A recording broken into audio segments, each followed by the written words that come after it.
So referring to COVID-19 as, quote, the current enemy of world peace, President in the U.S., Joe Biden, announced that that country has purchased 500 million doses of Pfizer's COVID-19 vaccine, and that's to donate to 92 low-income countries and the African Union.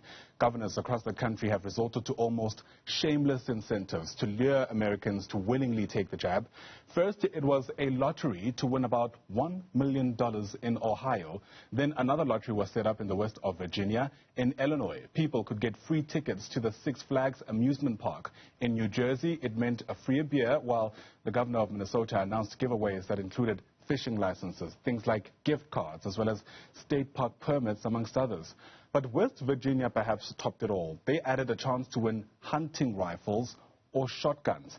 So even if incentives will save lives, a senior research fellow at Trade Collective, Ms. Lebohang Pheko, says bribing people to get a jab while others have no access is perverse. She joins us now via our video link.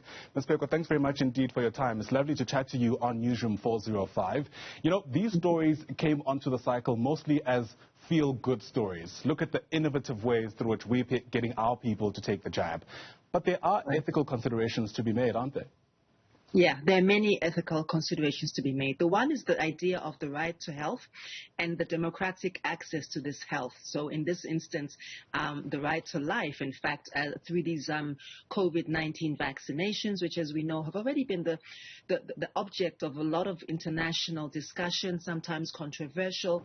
We've already been hearing terms and writing about terms around, vaccine colonialism, pharmaceutical colonialism and so forth, vaccine apartheid and what this illustrates is that in countries where there is a differential in the access to these drugs, the capacity to produce these drugs, and of course the capacity to purchase these vaccinations for populations, several northern countries we're aware, countries like the UK, the US, have already over-consumed or over-purchased for their own populations, and in fact have the luxury and the levity and the budget to not only be able to provide these as a public health care imperative, but also to almost bribe and to coerce people into taking these sorts of vaccinations. Now, several people have also argued that this is also quite coercive. I mean, it's also a suggestion that, of course, it illustrates the lack of democratized access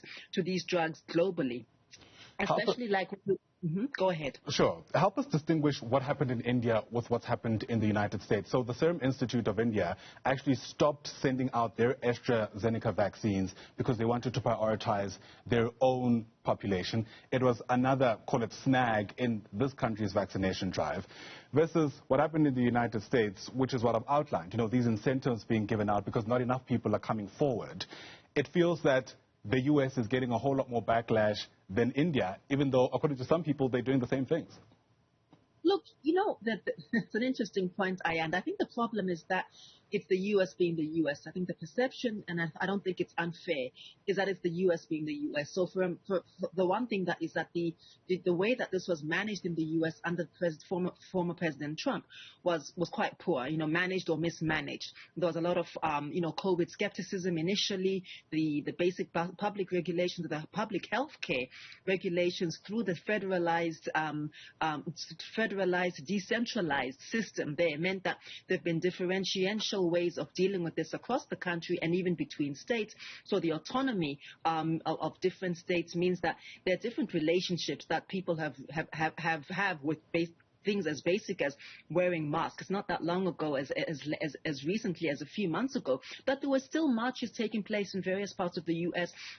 against wearing masks. So I think that the public perception, the public health education imperative has really not been understood fully by many U.S. citizens and many U.S. residents. And I think secondly, then, this links to then this basic almost entitled attitude that has been pervasive in the U.S. The right not to, some people characterizing wearing masks as some kind of a medical procedure, which of course it is not. It is just a statutory regulation in the interest of public health. And now the vaccination seems to feed into further this a lot of misinformation that has taken place. But I think that also when we look at an ethical framework, so as you know, when we look at behavioral scientists, which are not, and the ethics of medical care, we need to look at this in the context of a pandemic which is global, against which no particular country has priority, and no country is spared or is exceptional in this regard. It also goes to the idea of whose lives are more important and whose lives have priority. And I think when we looked at the production and the distribution of the vaccines across the world, China, Russia, India, the US, and so forth, that we have seen this kind of pharma nationalism. And I think that one would appreciate that a country like India cannot be compared to a country like the US. Why? Because I think India, firstly, because of population, secondly, because of its own development trajectory, and I think thirdly, because it has never shown itself per se to be an imperial colonial power, which takes me back to the initial point of the US behaving like the US, and hence probably the much greater backlash in this instance. Fascinating. So the US almost has a bad rep. But let's speak about the ethics with a bit more detail. I mean, I guess part of the questions that need to be answered is, can a country be criticized for doing what they think needs to be done to increase immunization against COVID-19 within their nations? Yes.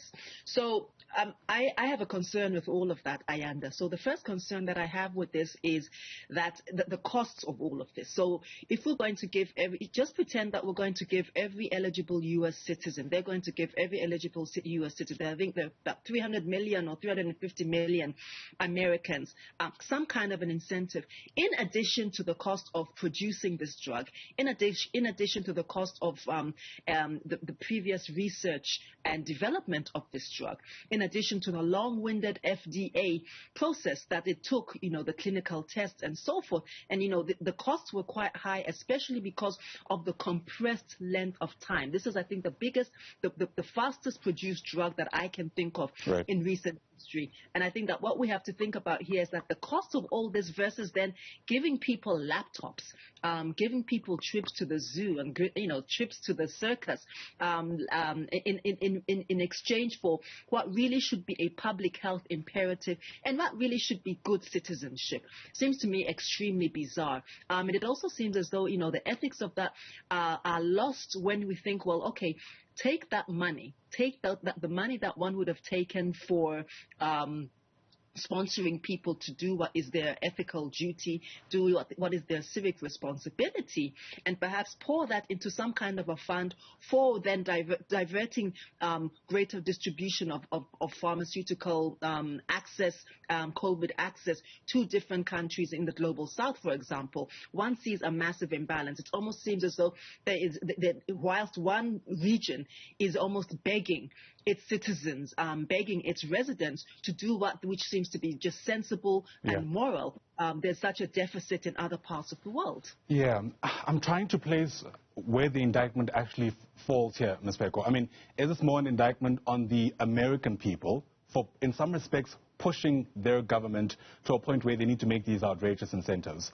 Or is it more is the indictment on the American government for offering these incentives to begin with? How do you see it? This is not the first time that the U.S. government does this, and maybe other governments, but since we're talking about them. So they have done this in the past to encourage blood donations. They've done this in the past to encourage adherence to blood-thinning drugs. They have done this in the past to get people to stop smoking.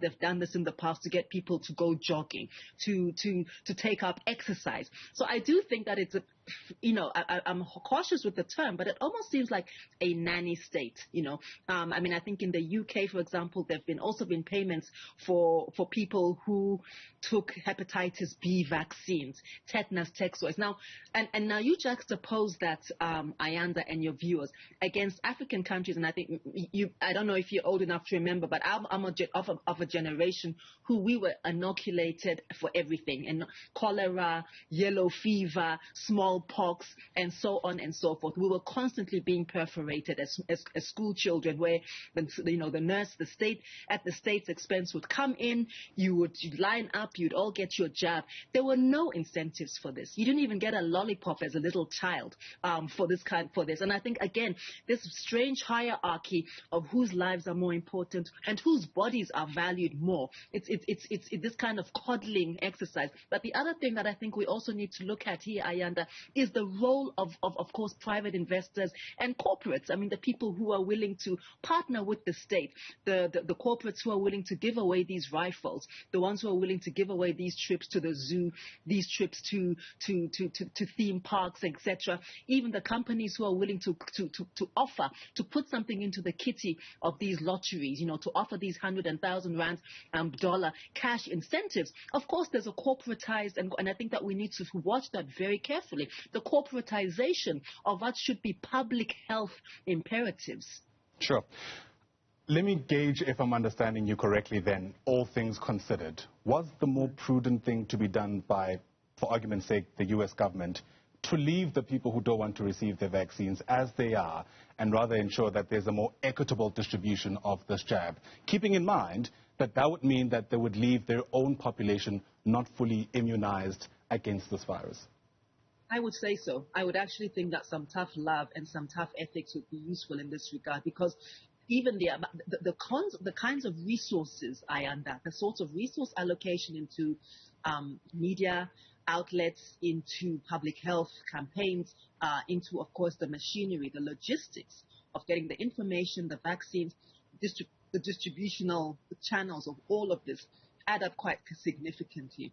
And also add to this that if people are offered this, rather than having positive dividends, which I think that these are kind of almost bribing people into doing what is the right thing, I would actually be in favor of something that is completely different, which would be almost be like a negative dividend, a negative impact for not taking a vaccination, if that is what is necessary, or at the very least that the consequences would be that the cessation of things such as the COVID passports, etc. Because I think that there's certainly an ethical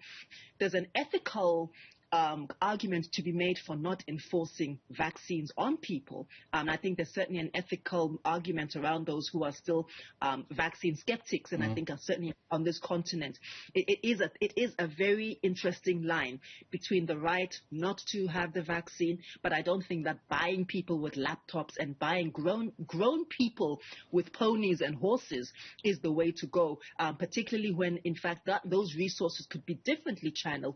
And if we're talking about global solidarity, Ayanda, then those resources could be differently channeled and distributed to other countries. And I also think that, of course, the U.S. as a major pharma imperial power has almost got another ethical imperative obligation, quite frankly, to also contribute to different countries' ability to fight this pandemic much more effectively by not hoarding viruses, and certainly not by forcing them on the citizenry if they feel like they don't want to for whatever reason. Let them live with those consequences, I would say. Fascinating discussion. I'm out of time, but I have to slip this one in.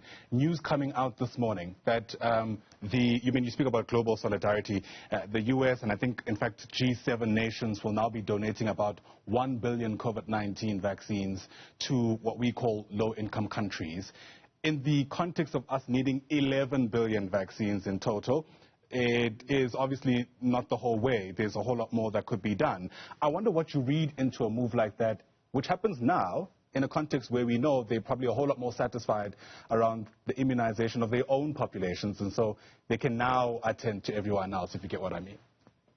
I think a less polite way of saying that is, are they giving us their leftovers? And the answer is probably yes. I mean, it probably is a question of having concluded with their own vaccine nationalism, as it has been called, or vaccine apartheid, as some people have problematically called it, that yes, they have probably seen to their own populations and are now able to give away some of the surplus of that. I mean, we can read into that what we will, but I think one of the more important arguments and one of the more important imperatives is yet again that African countries need to be able to create our own solutions. And I think that as a continent who have been able to deal with pandemics very effectively, despite a lot of resource depletion from the West, historically and currently, HIV/AIDS we have dealt with, we have managed, we're dealing with malaria, we're dealing with Ebola. We actually have one of the greatest virologists and biology mechanisms on the globe, which is why the West shouldn't be surprised, in fact, that we've been able to weather this storm as well, relatively well, and far better than most European and Euro-US countries. And I think that really points to us exercising vaccine and medical sovereignty and the ability to create our own solutions, which we have more than the talent to. I mean, half of our great biologists, medical minds, and so on are sitting in the US, are sitting in the UK. So we certainly have the capacity. So I think that more importantly than ever, having this begging bowl, moan and groan mentality, and yes, solidarity is important. Let us also think about the capacities that we have on the African continent to think through these issues and situations for ourselves. Oh, I really hope my colleagues pick up this conversation and keep it alive. It's absolutely fascinating. Ms. Lebohang Pheko, thanks very much indeed for your time.